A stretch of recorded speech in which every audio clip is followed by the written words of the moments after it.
मतदान केंद्रावर कमीत कमी 2 व जास्तीत जास्त 4 ईव्हीएम म्हणजेच इलेक्ट्रॉनिक वोटिंग मशीन असतील.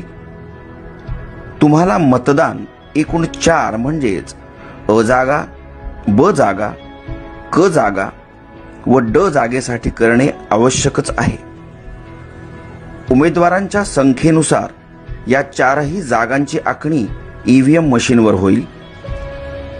कदाचित या 4ही जागा 2 ईव्हीएम मशीनवर आखल्या जाऊ शकतात. 4ही जागेसाठी मतपत्रिकांचे रंग वेगवेगळे दिलेले असतील.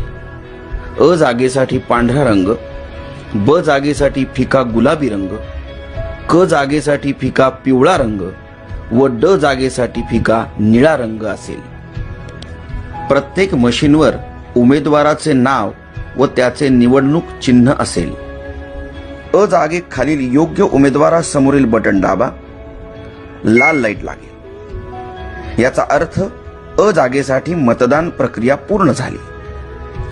ब जागेसाठी हीच पद्धत वापरा. क जागेसाठी हीच पद्धत वापरा. ड जागेसाठी हीच पद्धत वापरा.